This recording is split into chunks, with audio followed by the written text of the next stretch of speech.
Welcome back, folks, to this month in WordPress and Tech Roundtable show. A little bit diminished this month. Hopefully, some of the normal panel will be joining us during the show. We've got a great guest, though. We've got Jeff Chandler, formerly the editor of WP-Tavern. It's going to be great having a quick chat with Jeff about the latest WordPress and tech stories of the month. Like I say, I hope the rest of the panel join us. This is episode 768. So, Jeff, would you like to introduce yourself to the listeners and viewers? Yeah, thank you for the invite and for having me on the show today. Interesting that we're doing a roundtable and I'm the only one here. That makes me the most responsible. And, after 700 episodes, you think people would get it by now. But, I mean, I could dig on them because they're not here to defend themselves. So that's their fault, not mine. But, yeah, my name's Jeff Chandler. I've been involved in the WordPress space since about 2006, 2007. But I didn't get my first sort of writing gig in the WordPress space until about 2008. And then things really took off for me when I founded WPTavern in 2009, which became one of the biggest communities around WordPress that was not inside of WordPress.org, where I wrote a bunch about WordPress, the community. We had the community forum. The who's who in WordPress at that time was on the forum. It was a really cool time for me and a lot of other people, because we sort of all discovered WordPress and were working with it and learning it around the same time. So there were really no experts. We were just all helping each other and sharing articles and code snippets and just our experiences. And, there's so many times where I reminisce and I'm like, can we go back to those days? But those days are kind of long gone. And there's a lot of people from back then that they just disappeared, and they moved out of WordPress or they moved on to something else. And a lot of times I'm like, I wonder where they went. But now, fast forward to today, and I am a marketing generalist at Stellar WP. So I work with the events calendar brand, LearnDash, and some of the other products that we host, Stellar WP being an umbrella company for all of these WordPress products that we have and brands. And then our parent company is, of course, Liquid Web. And it just turns out that all of my years of writing about WordPress, unbeknownst to me, has prepared me for this role. And I really enjoy my role and being able to be in a position to where I can take action and improve products from the other side of the coin. At the tavern, when I was writing about things, it was always after the fact. Well, now I'm behind the scenes. I get to see how the gears turn, how the teams work together, how we release products, and I can actually help consumers. I can help our customers, and it's been a really great experience so far. That's great. And I've got Kurt, my normal regular. Would you like to introduce yourself, Kurt? Sure, Jonathan. My name is Kurt Von Annen. I own an agency called Mañana No Mas. I specialize in membership and learning websites. Also work with the Lifter LMS crew and folks at WP-Tonic. It's a pleasure to be on the show. And we have Spencer, but I'm not sure if he's here or not. I'm just filling my cup. He's spilled his cup. Yeah, do we actually have Spencer? All right. Let's go straight into it, folks. We've got some great WordPress and, like I say, text stories. And he's trying to disrupt this podcast very effectively. So let's go straight into it. So number one story is, it was like a blast from the past, this story, actually. It was on the Tavern. WordPress contributors demand transparency, objective guidelines, listings, recommendation on the hosting page. This is a tradition from the Tavern, these very long titles, but there we go. So, Jeff, my initial reaction, it was like go back in a time machine with this story. Actually, there's a link to a story that you wrote when you were editor of the Tavern from 2015. Was your response when you read this? My response was, well, I initially discovered through the grapevine that SiteGround had been removed from the recommended hosting page, which means there's only 2 left. And it's no big surprise. If you go back to, that might have been the 2015 article, SiteGround, it's not the first time they've been removed. And then a few days later, they were put back on. But the thing with the recommended hosting page is that nobody has a clue except Matt Mullenweg as to what it takes to be on that page. It just generates conspiracy theories about how much money is exchanging hands from those hosts to be on that page. There's no transparency. And with it only, there's more than 2 web hosts out there that deserve to be on that page who are doing wonderful things, not just with their company, but contributing back to WordPress. And I will say that there is some action afoot with some documents and things that will be talked about with the hosting group at the Community Summit, which takes place just before WordCamp US in the middle of August, around August 25th. And the goal is to redo the form and the survey form. And Matt Mullenweg wants to try and get people on that hosting, people or companies on that hosting page that contribute the most back to WordPress. And I think that's going to be one of the top tier things to be listed on that page. All right, yeah. So, Spence, it must have been a blast from the past. It had your friend Otto, the Sid Lord of WordPress, our old friend of yours. As I read, I just chuckled as I read this post, actually. First of all, I want to say, hi, Jeff Rowe, of all the WordPress peoples that I've known the name of for 18 years. You're one of the last I've not met. I hope I get. Are you going to be in Maryland? I'm not going to be at WordCamp US this year. The closest I'll be is WordCamp Rochester, New York at the end of September. Well, maybe next time. It is nice to meet you, finally. Okay, so I just want to announce that I'm calling for a congressional hearing to finally get to the bottom of the WordPress recommended hosting pages. As an aside, although it's not a topic today, I do find it interesting because I'm a big believer in all this stuff, that we yesterday had some interesting news, not the least of which was that live congressional hearings where they just finally came out and said, we have contact with other civilizations, we have ships and bodies, and it got buried under 800 other things, not the least of which was Sinead O'Connor dying, Mitch McConnell freezing up. It was like everybody was just, hello, the most important thing of our entire civilization, and everyone's nonplussed. It was even below Matt Mullenweg's announcement of the contributor page. Exactly. So let's just put it like this. Conspiracy theories aside, although I like Jeff's choice of words there, let's just call it Occam's razor. Mullenweg doesn't want to put anything on that page that doesn't do anything for his investors or himself, because there is no objective reason. Again, using just like I have a relationship through my past with John Dunwood and so forth, with Jonathan Wald, I mean, with Kevin, Ohashi, there's plenty of objective testing resources that could be used as like, here's a resource go to that is like giving you all the car and driver track and field reports of hosting.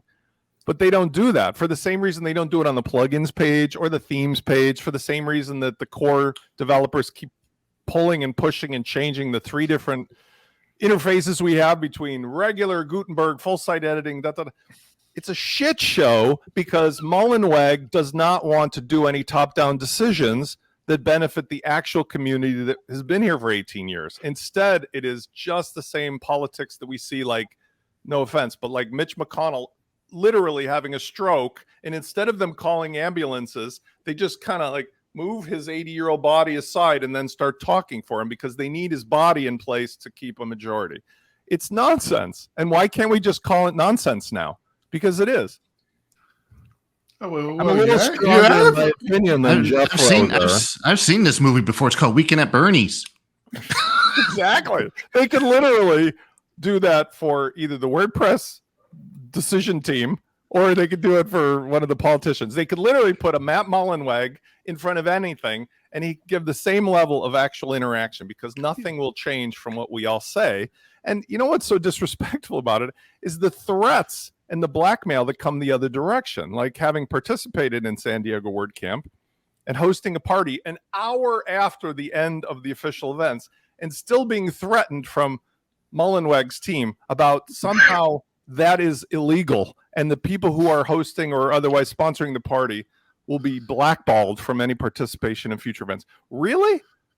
in an open source world that you're going to threaten black. So let's just do like these people in Congress are doing. Let's put a little crack in the dam between what's really happening and what's being said is happening, and say, for the sake of argument, by the way, I love the Tavern, and I do like Sarah, but nobody else publishes there.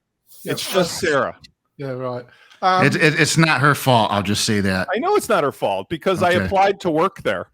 And after she had a job opening, and it was like LinkedIn jobs, the jobs that don't exist. That's going to happen. So, Jeff, it was struck me. It was literally a blast. It was a blast from the past, wasn't it? It was. I thought there had been some active publicly to kind of soften the communication. You know, Joe's Vanna. They keep putting her in front of podcasts, and she's running her own podcast, and it's all soft. It's all about community, and then you get this article. It's got everything, isn't it? It's got the madness of Matt. It's got the Sid Lord Otto. It's got everything thrown in. It's like it's totally from the past, isn't it, Jeff? In a way, isn't it? It's yeah, it's a blast from the past. You know, so I talked way back in the day when Flywheel was founded. Flywheel was doing some awesome things. It was a web hosting company that was founded in Omaha, Nebraska, I believe. And they eventually got Flywheel onto that recommended hosting page. And I had an interview in WordPress Weekly, and I talked to the founder of him, and I said, how much, you know, you're the first person I've had on the show that actually is on that page. So it's great to be able to talk to you. But so he talked a little bit about the process, about the things that he had to go through. And this was, you know, we're talking, you know, 8, 9, 10 years ago, something to that effect. But he was telling me there was a lengthy process and things that they had to abide by, which of course, you know, the whole thing with GPL contributing to WordPress, all that stuff. But he told me that being listed on that page drove a significant amount of traffic. It wasn't their main source of customer acquisition, but it was enough to be noticeable, and it was enough. They eventually Flywheel was removed from that page. And then again, as we see here, fast forward to the day, no one knows why except Matt. You know, so hosts get added, hosts get removed, and the only people who know why is Matt. And it just leads to a lot of people coming up with their own reasons as to why things are the way they are. And then whenever you have people coming up with their own reasons for these things, you get into a lot of FUD, fear, uncertainty, and doubt. Yeah. So, Kurt, have you got any comments? Can I ask Jeff a question? Yeah. You're from Chicago, like I am, aren't you? No. I'm from. I've always been born and raised here in Northern Ohio. Man, you could definitely be on a Chicago TV show. But I love Chicago. Like a Southsider, like you know, you're from my old neighborhood. Okay. Does it? Are you? I'm just gonna say I love Italian beef. I love hot dogs drove through the garden, and Lou Malnati's for the win, not Giordano's. All the right answers. No ketchup. Okay, thank you.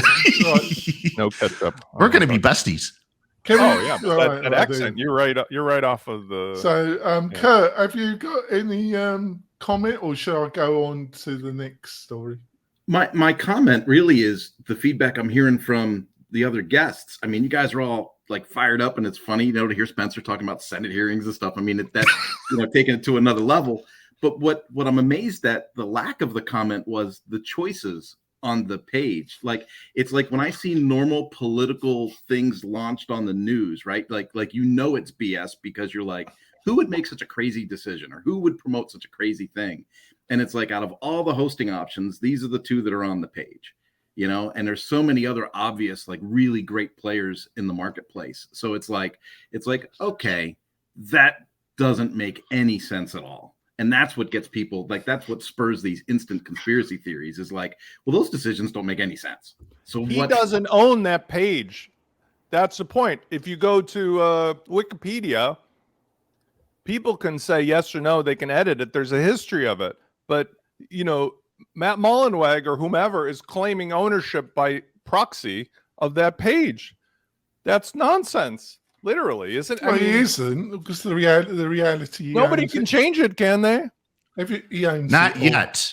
Not yet, but I will say there are things afoot. There's a hosting group, and they're working. They have a survey, and they're going to be talking about this exact thing at the community summit. Now we'll have to see what the results are of that, if the status quo gets changed. But two things real quick. Well, maybe just one. The recommended hosting page. Do you think in this day and age that we even need a recommended hosting page? No, really bad. Because some people say yes, because people go to that page and they want to know where should they go to, if they're brand new to WordPress, where should they go to host their website? Okay, I can kind of get that, but if you type in WordPress or best WordPress host, I mean, yes, you probably get a WP beginner article listing the top 10, web hosts. But sorry, God save us. Sorry. You don't want to get me on a Charlie and the Chocolate Factory conversation. Yeah. But I almost wonder. I almost wonder if we even need that page to begin with, and we just get rid of. If we get rid of that page, then we get rid of all the other problems that are associated with that page. I say take your example, compare it to Jonathan. There's only 4 of us. Chill out. We're going to talk about this. This is relevant. There is Jimmy Wales and Wikipedia set up a way that a true democracy of open source software people should have, where you want to edit it, you want to contribute it, you change it. There's people who can override you. Even other users can override you. I can't tell you how often I've contributed to a page on Wikipedia and some little 13-year-old overrides me, and I'm like, are you kidding me? But at least it's there in the public. Hey, I'm older than 13. Hey, 12, 13, whatever. I'm just saying, if it was done like Wikipedia, which has been a model for 20-something years, it would align with the principles that Matt Mullenweg has talked about at every WordCamp of like open source means da-da-da. Instead, it's in a black box inside of a private equity type of arrangement where maybe it's true that nobody cares about hosting, but you know what is also true? That 99% of the people I've encountered, 40,000 plus people, are confused as hell as to even what is .org versus .com and where do I host and what are plugins. The difference between tinkerers and creators is huge, and that is the motivation why they're doing all this crazy shit with changing the core and full site editing and everything. They realize they're 20 years behind every other SaaS company, but yet those pages still exist and people land on them. And so let's talk about Akismet. Akismet used to be free. Now it's charging $5, but they still get #1 listing in the directory. And that was brought up on one of the contributor pages in WordPress.org. And it was from 12 years ago. They've been asking, why is Akismet still listed? Nothing changes because they know why they're not changing it. And that's what pisses me off, because they're not being honest. If they came out and said, look, we decided we're going to monetize this and we'll do it the way we want to, at least I accept it. It's like talking to my senator.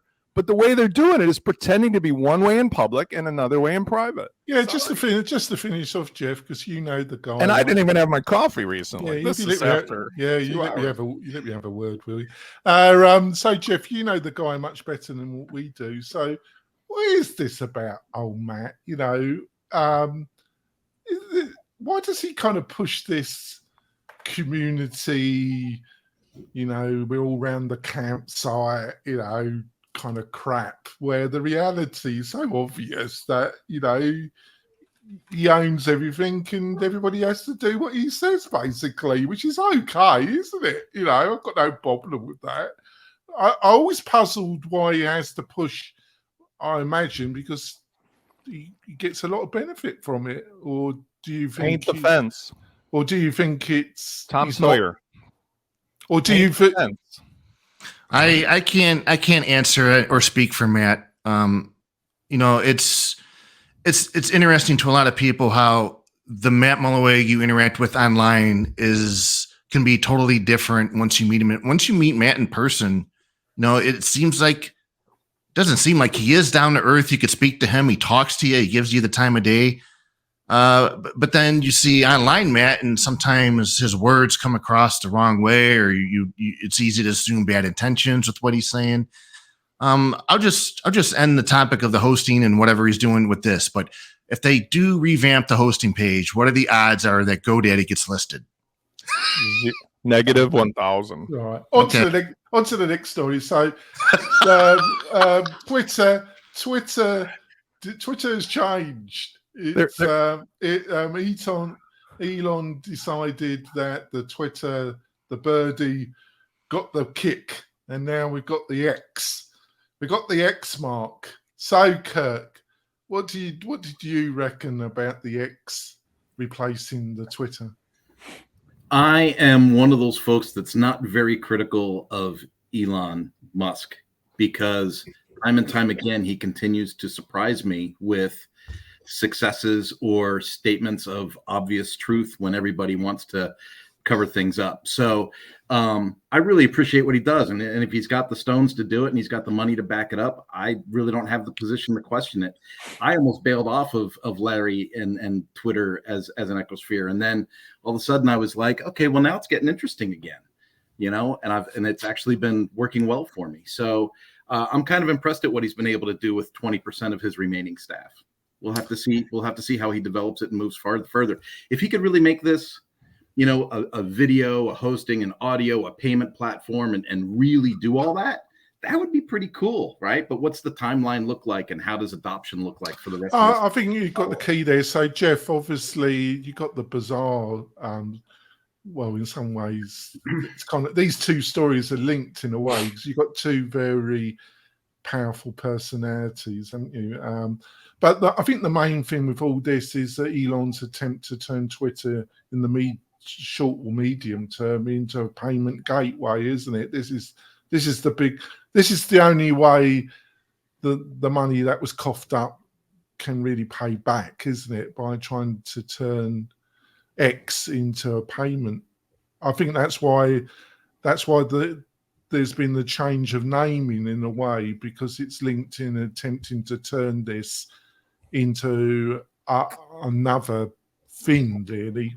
Can you see where I'm coming from, Jeff? Elon is a very smart moron.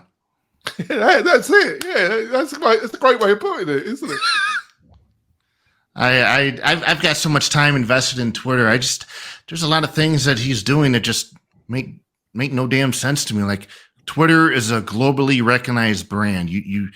It's there. It's established. Now it's X. What the hell is his fascination with the letter X? You got SpaceX, but now we just have X. And now if you have a hard X, now we're on shitter, and all of our tweets are now sheets. So I have no idea what. And then you got the Tesla. I don't know. He's a smart man in many ways, but in other ways, it's like, I don't know. I could talk to a pet rock and probably get the same kind of response. I hate what he's doing to Twitter, and it sucks.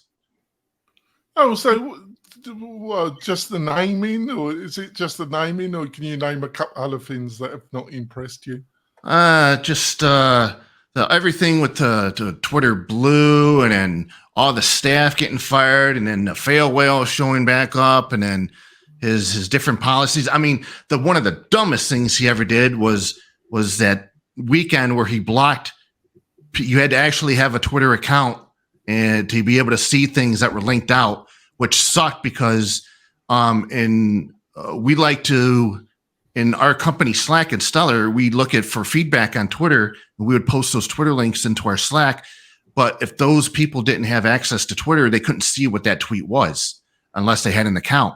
Then on top of that, you had rate limits. Why the hell is he doing rate limits? What is he doing? I don't know. I feel like Elon is going to Burning Man, and the thing they're burning is Twitter.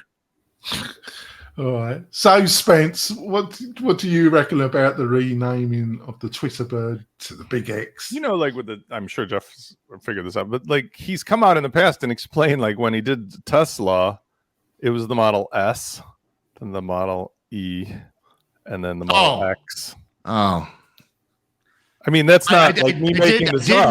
I did read an article, and apparently it was from the New York Times, and apparently there's been some at the Twitter headquarters. There's been some offices that have been renamed to like stuff dealing with X that's not really appropriate. But he's like like you said, moron or another. He's like a 5-year-old in a genius's body, and when you have the money and you're untethered, and I'm not comparing the two because like that explains what happens to all these guys. I mean, look at Jack Dorsey. He's going Howard Hughes, but he still manages to build cool stuff. He just doesn't go necessarily off the ranch. The point is that when billionaires and trillionaires get the leverage of what happens through technology, their normal personalities are magnified in a way that for a human being of normal status would not be noticed by but a few friends, but get noticed by hundreds of millions of people. And that's the kind of weird shit. I feel like his business decisions are sort of like somebody who found themselves stuck with a $44 million clunker. And they, well, I bought that X.com domain way back in 1999. I'm going to use it now. Like I have one of those types of domains laying around. I'm looking for a business to use on it. Oh, perfect. I'll show all you guys. But what disappointed me the most was I really felt like before he went off the rails with all this stuff, he was the guy with the solar power, with electric powered cars, getting us into space. And I felt like he actually showed promise for humanity. But now he's so off the rails that it's like, I'm right there with you. Like, before wow, his purchase with Twitter and there? everything, I loved what he was doing. Who's going to get us there? I mean, because I want to put a parallel in place. There are plenty of people in the space and ufology and the new age community who are looking at the events of today with like what's really happened with, if all of this is true, which I do believe it is, that there's technology and things about our civilization. He's been allowed to say and do certain things, I'm sure of it. But at the same time, those people have hidden it all from us. And so for the rest of us, we're left to our own devices to figure out what's the future of humanity in a world where the ocean in Florida is 101 degrees and where basic necessities are not being provided for infrastructure or food or kids. And we're all sort of left on this life raft between crazy millionaire trillionaires and politicians and people hiding all this stuff that could. So when you look at the smaller problems, like whether a hosting company ends up on the WordPress.org page, it sort of puts it in perspective.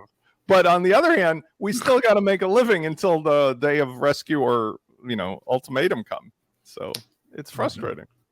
All right. I think we're going to go for our mid-break and we will be back in a few moments. We see you soon, folks. This podcast episode is brought to you by Lifter LMS, the leading learning management system solution for WordPress. If you or your client are creating any kind of online course, training-based membership website, or any type of e-learning project, Lifter LMS is the most secure, stable, well-supported solution on the market. Go to lifterlms.com and save 20% at checkout with coupon code podcast20. That's podcast20. Enjoy the rest of your show. Folks, I just want to point out that we've got some great special offers from our sponsors.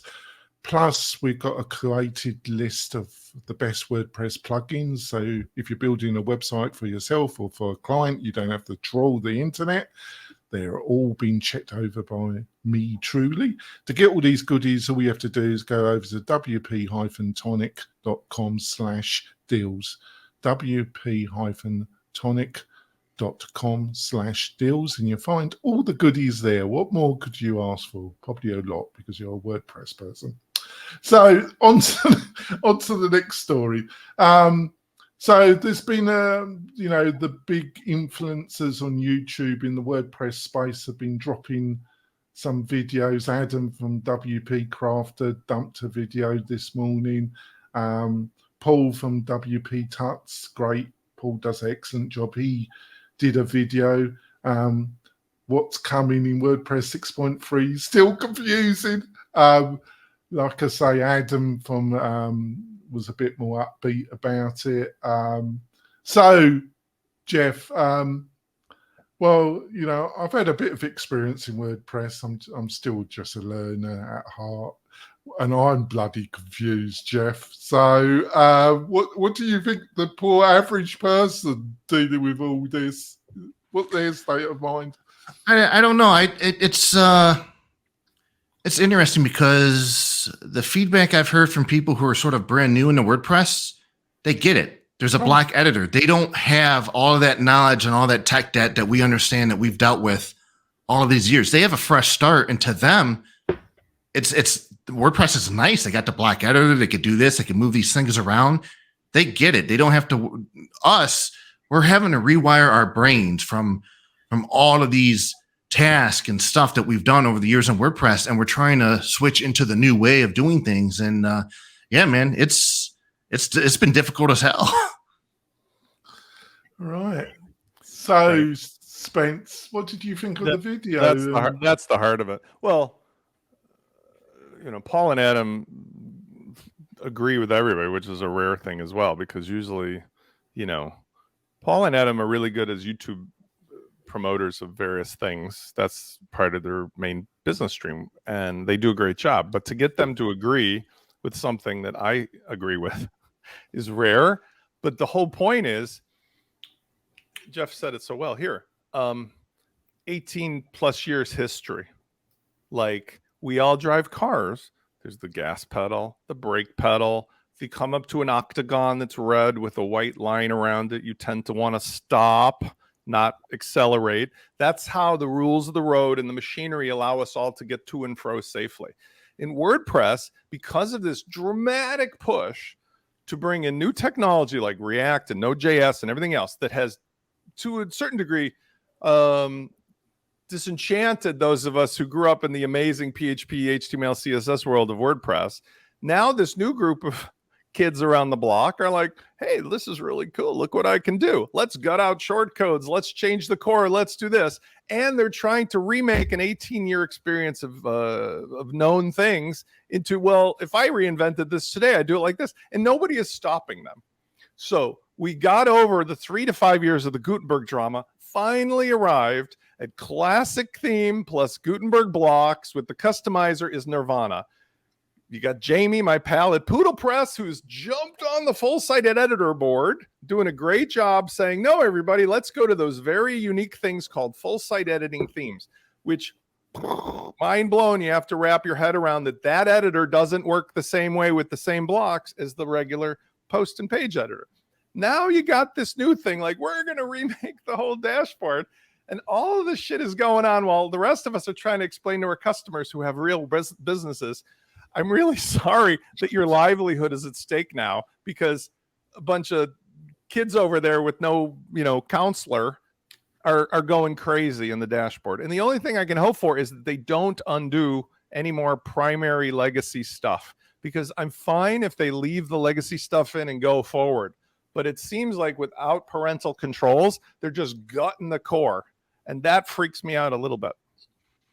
I think what Spencer's saying is he's going to be the primary spokesperson for Classic Press. Not the Classic Press, but the conversation. I do want to bring up a version of this. I was talking to Kathy and a bunch of people at your company, and there's plenty of people on my side of the fence who are developers. I like the current state of Gutenberg. I like the Gutenberg editor and the block, everything else. What I don't like is the idea that they're going to break that metaphor and not let us keep it, because we finally achieved a place that, for me, my message of simplicity is WordPress as a service based on that.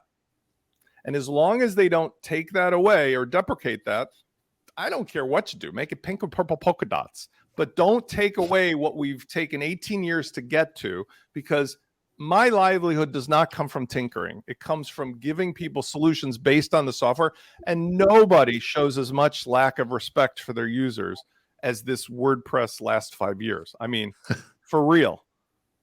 Hey, Kurt, I'm just wondering over there at Lifter LMS, how have you guys and gals managed documentation between the various interfaces in WordPress? It's a little bit of a nightmare.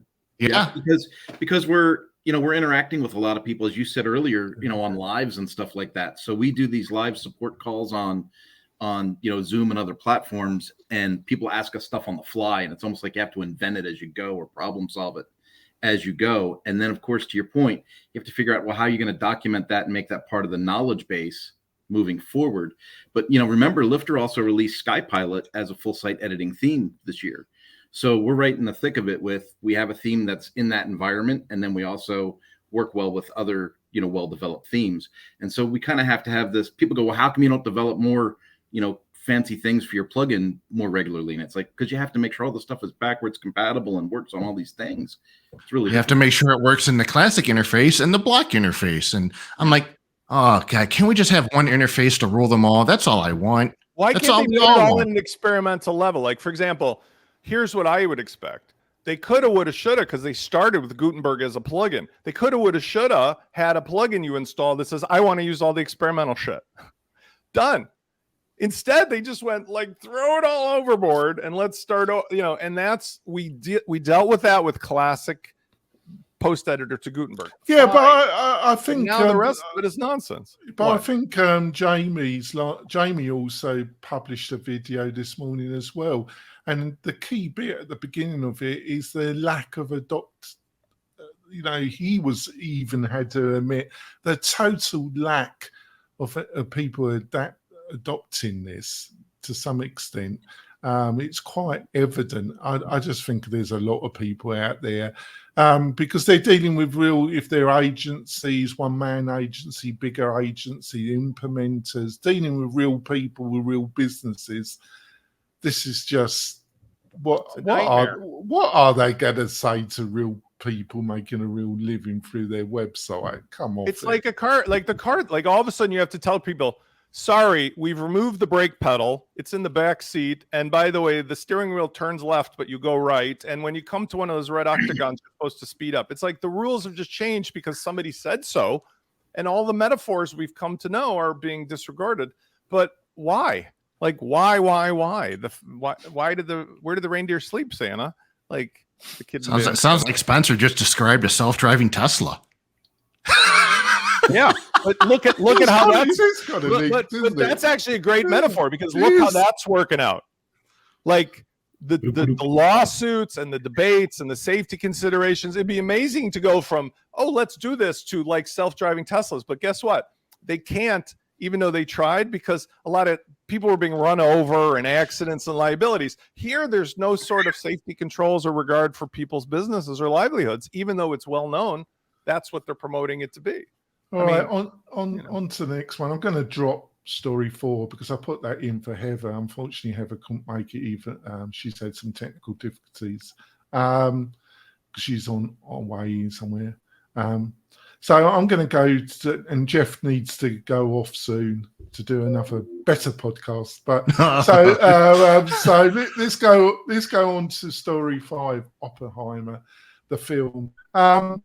So I saw it on Sunday, and I've read a few books about Mr. Oppenheimer's life, and I knew quite a bit. It is a fantastic film. I thought the first 10-15 minutes of it were a bit of a hot mess, and in a bizarre way, being that you're dealing with such kind of crazy life, so many themes. This is going to sound bonkers, trying to put it all into 3 hours. 3 hours. It was okay for me because I knew a lot of the background material, but it's a bit like WordPress. If you know the background, you're okay, but Jeff disagrees. He thinks the editor's fantastic if you're a newbie, so maybe it's me.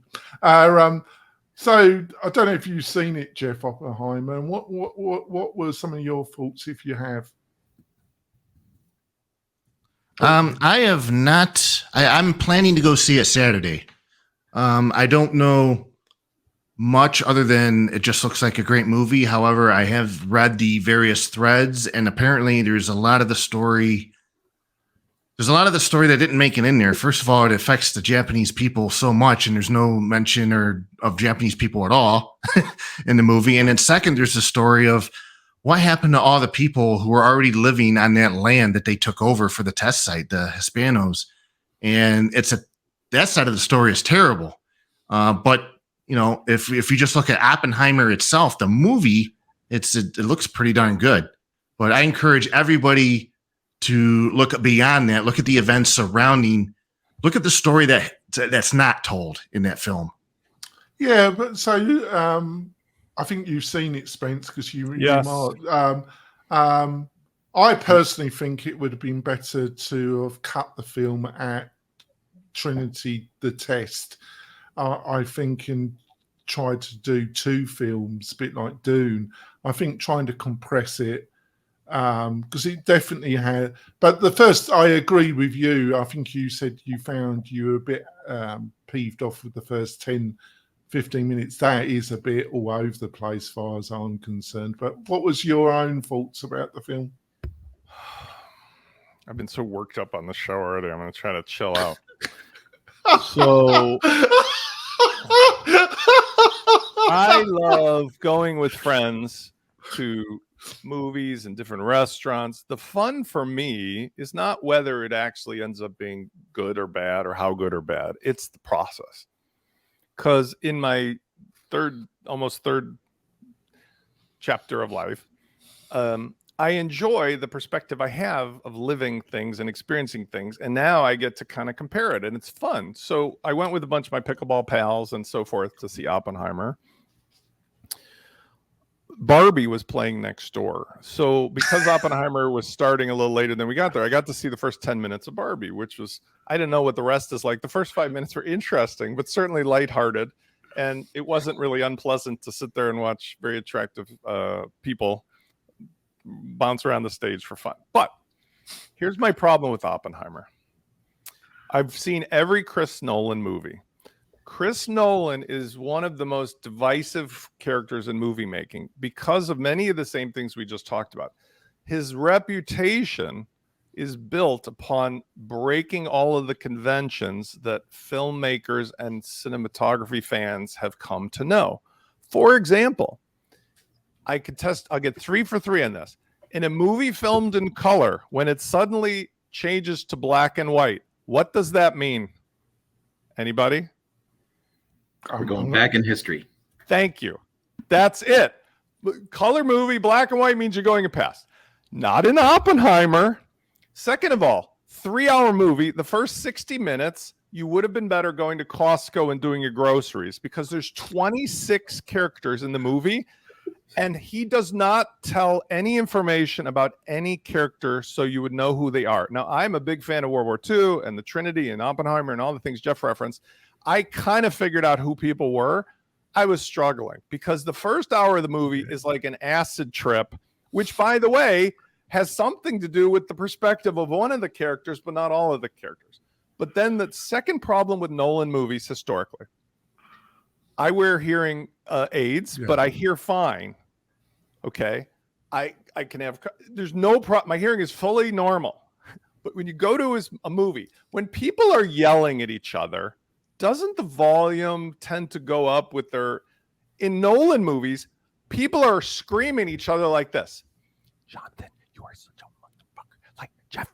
And then all of a sudden you're like, what? And then boom, an explosion goes off in your head. So you're trying to watch 3 hours of a movie where 4 stories juxtaposed between 26 characters, where all the conventions of where am I at in the story and what time it is are mixed with like trying to hear what they're saying while they're supposed to be yelling. And then suddenly explosions, not the Trinity bomb, go off. I came out of that movie feeling more stressed than if I had a triple espresso and tried to do my taxes with my ex-wife. Okay. I will not go to another one of his movies again because life is too short. And I want to compare it to a movie, for example, like The Right Stuff or Apollo 11 or Saving Private Ryan, where normal storytelling took all of the details. And by the way, did cover multiple perspectives, like Jeff's saying, of the victims and the perpetrators and everything. And it took me on a journey that I cared about and knew about the characters, and I knew where I was in the story. And even Quentin Tarantino is able to juxtapose time and let me keep track of it. This Nolan is just sticking his thumb. But when you go on Facebook groups, half the people are like, this was life-changing. It's the greatest thing I've ever seen. And the other half are like, did we see the same movie? I think he was determined because the book that it's based on, he has kept it to the book. So, Kurt, have you seen the film or you? No, I'll just go on record in this roundtable as saying I've lost patience for Hollywood's reimaginations. Right. So I really don't know where I'm going. just to finish off, folks, there is going to be a couple of little spoilers here. So if you're planning to watch it, but I'm not going to go into too much. You I think should watch it because, Yeah. like, why not watch it? But it's like, I maybe think people feel the same way. I think Jeff's made some good points, especially about that's the strange thing. The actual perspective of the people that the bomb was dropped on is totally absent. The people that the land was taken away from them in New Mexico, they have no part of this it. wasn't a story about that, though. Yeah, I'm not saying yeah. Dave is wrong. This is a story about Louis Strauss and Oppenheimer. That's what it was about. Well, it was about the political battle between Louis Strauss and Oppenheimer. That's it. Well, I'm a Barbie girl in a Barbie world. Exactly. I don't actually. I see where you're coming from, Spence, but I think the film, especially the first half, the bit that got me was the scene about him attempting to poison his lecturer, one of his Cambridge lecturers. The truth shows he had moral conviction. Well, the truth is a lot of the documentation was destroyed over that incident, but his attempt to do that was much more in depth and much more pre-planned. When you inject an actual apple with arsenic, and it cost his family a ton of money to get him out of that pickle. Literally, his father, who was extremely wealthy, had to go over to the UK, and they had to cough up a ton of money to get him out of that pickle, because he was up to his eyeballs, facing some serious charges. I mean, he was a teenager at the time.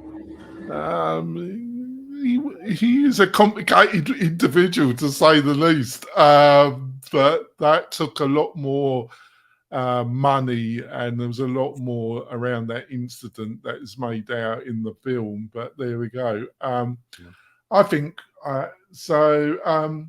The last story, because it's the summer, I thought, like I put into Twitter, I was tempted to give up on WordPress. Pinky Doll. Sometimes something kind of hits you that I think society's collapsing, and I think I'm old. I just don't understand it. This young lady kind of mimicking, I don't know what, she's kind of blown up in TikTok. So, Jeff, do you know much about Pinky Doll? And no, I do not, and I try and stay away from TikTok if I can. And the ways that people make money today off of the depravity of society is amazing. It's always been that way, though, isn't it? Yeah, there's always listen. There's an audience out there for people to buy clothes that other people have worn. Let's just put it that way. It's just it's a crazy look. I used to listen to a talk show radio host. I guess I'm old because I listen to AM radio a lot when I'm in the car. But he always said, "I'm living in a world I don't understand," and every single day I have to say that at least once. So, Spence, I was totally seeing it's a mixture of kind of sexual annotation with gaming, but this lady, she's kind of doing kind of rapid movements. Yes. And I don't understand it at all. Yes. I'll do that all the time. Yes. Folks, if you could see Spencer's microphone, you would. It's a poor thing. That's what she's doing. Yeah. She's sticking her tongue out and going, yes. And while she does other stuff, not anything sexual overtly, but just annoyingly. And seemingly she's getting an enormous audience about it. Can you understand it at all, Spencer? Yes. Do you remember in the early days of the internet, a thing called chat roulette? Yes. Okay. Yeah. Jeff does. Maybe Kurt does. So anyway, for us older guys, chat roulette was the first thing that came around. I remember it for all the wrong reasons. Right. So there was a lot of spin-offs of it, but it was like anybody who goes to this website could push a button or just be there, and somebody would show up randomly from somebody else who's connected. And then you could decide what to do. You could hit the button and leave, or you could go, it's whatever.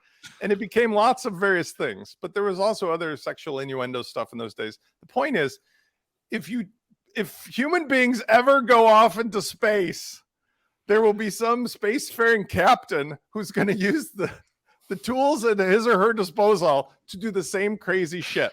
Because we're all basically monkeys, like DNA modified monkeys, and we all go to our base instincts. And this person has figured out, not that dissimilar from the Catch Me Outside girl from Dr. Phil, who's now 100 millionaire. Do you remember her? She was the one whose mom brought her on the Dr. Phil show because of her bad behavior. And she was like, yeah, catch me outside. And she became so famous that she started her own YouTube channel. And now she has a clothing line. And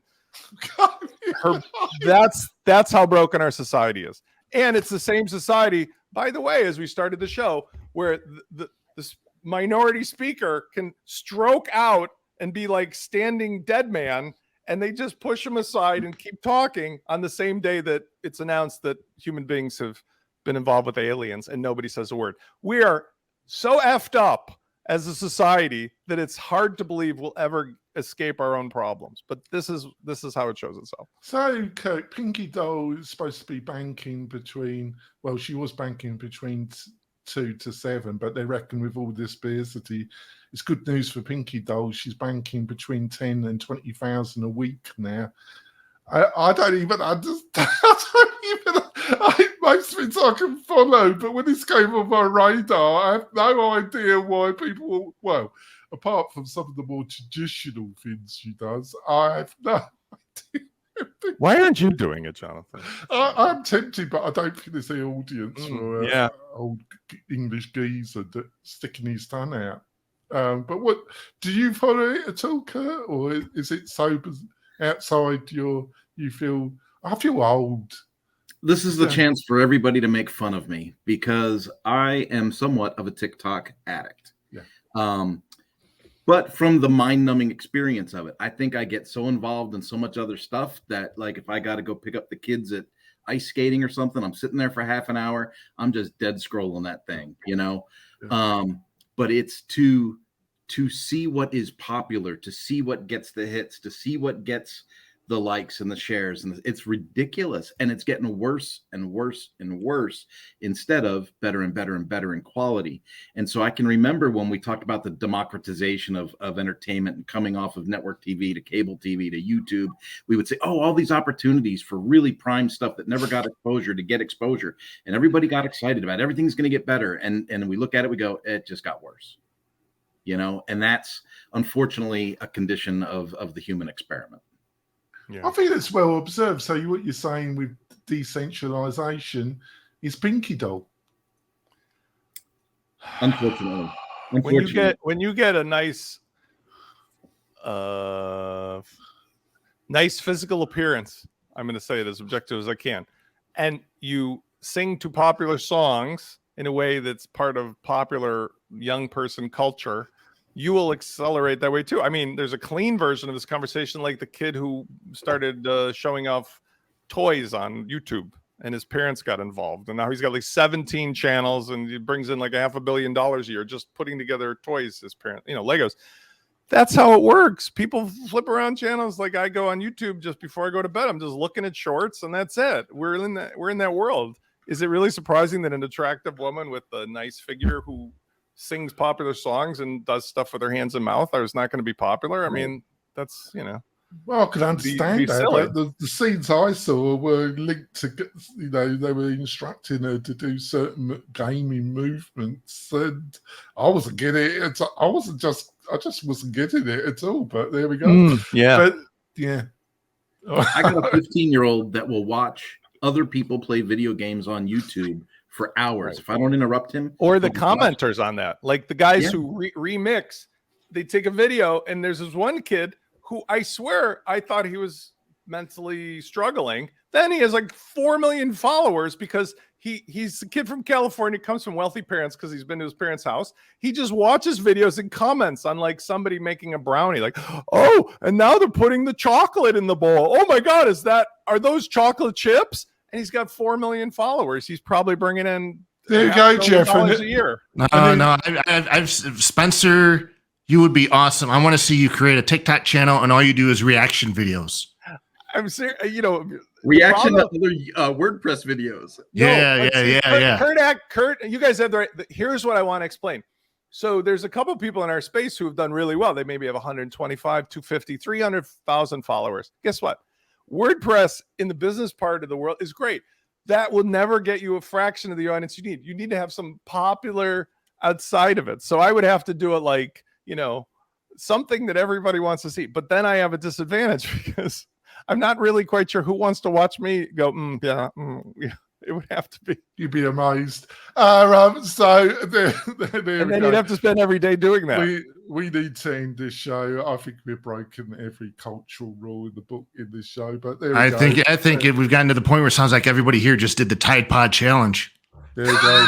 So Jeff, what's the best way for people to find out more about you and what you're up to, Jeff? Well, you can follow me on what used to be Twitter, but it's now Shitter or just X, depending on how you want to call it. Just follow me, Jeffro, JEFFR0.